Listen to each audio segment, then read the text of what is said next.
a lot going on here.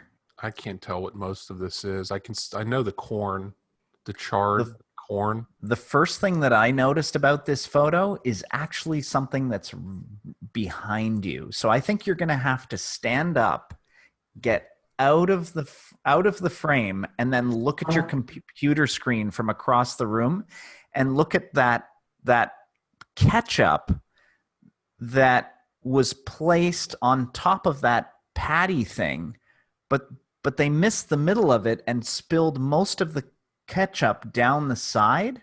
Oh, you know what? It must be an eggplant, a piece of breaded eggplant, I think, Could be. It's hard to with tell. cheese. Eggplant Parmesan. Yeah. We So haven't who done would this. put ketchup? Who would put ketchup on eggplant Parmesan?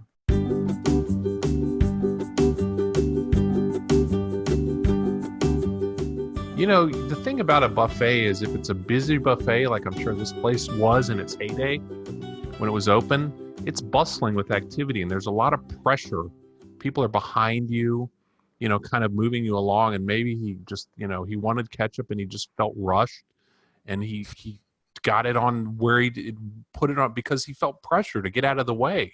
You can Yeah. tell, it's kind of like this is a pretty random gathering of foods. I feel like he was in front of the broccoli. He froze. He was like, ugh! And he was just like, people were like, come on, move. He's like, ah, and he just got the broccoli and put it on there because he didn't choose a very good piece of broccoli. I got He to didn't. think that out of all the broccoli pieces, that wasn't the best one. He also didn't choose a good piece of corn. I mean, I think that if like the burnt part is facing up and he knows it.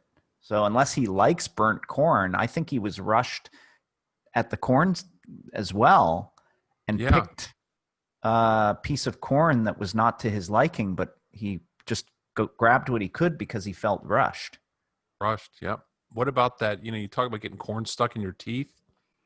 It's one thing to get a yellow piece because your teeth are, a lot of people have yellow teeth. It kind of blends in. But if you got one of those dark pieces stuck in your teeth, wow. Yeah. Now you've basically got rotten teeth from the corn. Yeah. Anyways, I see the table is pushed up. It looks like it's back against a wall. If you can look in the top corner, it looks like the little bit of the plaster's peeling, but that's authentic. That is authentic. If we know anything about this homey, old-fashioned environment of Frankie Tomatoes, you know that there's a very much of a rustic farmhouse feel to it. Terracotta, it's all about old school. Yes. What is that? Looks like a head of a lizard sticking out from underneath that. What is that? I It's don't like know.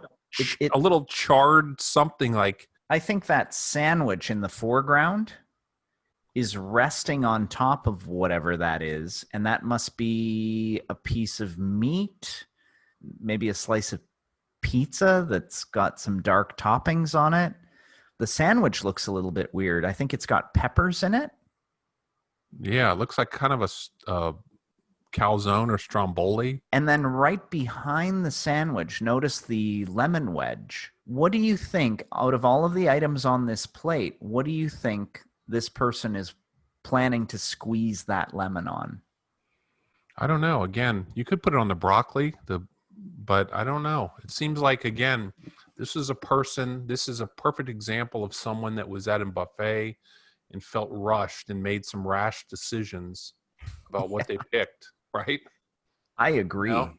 I agree. So Nothing really makes sense on this plate, but one commonality between everything is everything looks like it was rushed and thrown together in haste. I feel bad for this person. He's not getting the most out of the buffet. Probably there were some hits and misses on this plate where he's kind of like, not. And then then you have to leave the food that you didn't eat, like with the one bite out of it, and go back into the throes of the buffet.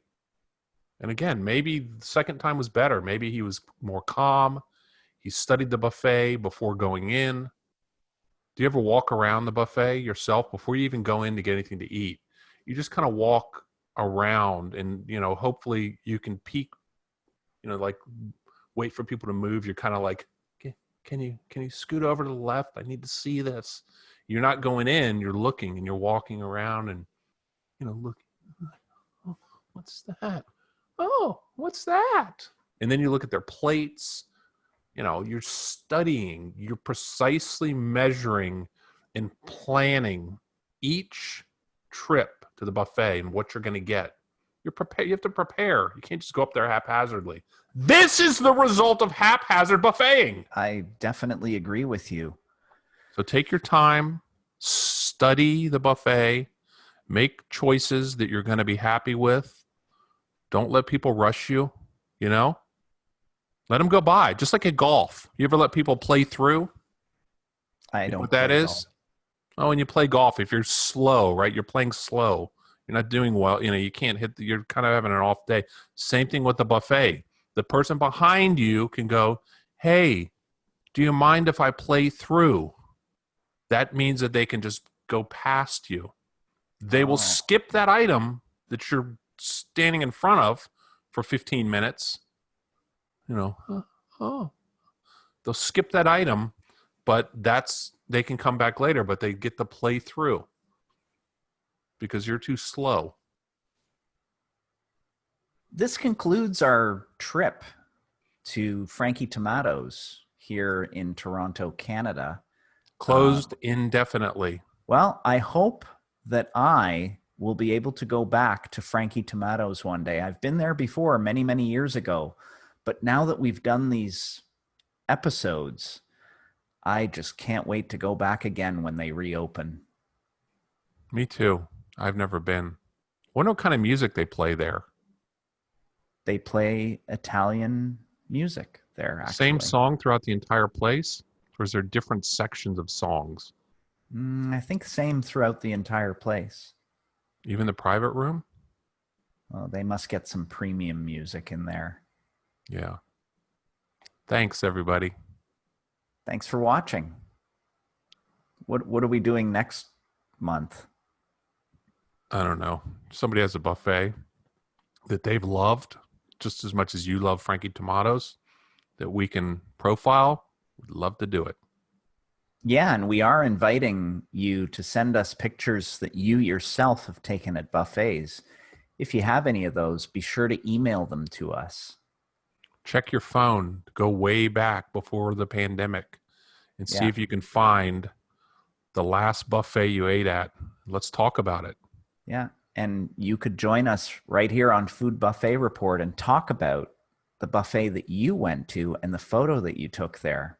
And we'll add like another square here or there or something with you in it. Join us next week on Food Buffet Report as we bring you a special episode on location at Frankie Tomato's for Frankie's Last Supper. Yes, sad but true. Right after we recorded these episodes of Food Buffet Report, Frankie Tomato's announced that they'd be closing the restaurant forever. But they threw a huge party and gave pizza and gifts away to almost 1,000 well-wishers. Make sure to subscribe and tune in next week for that. And I don't really know how to end this. Anyway, see you next week.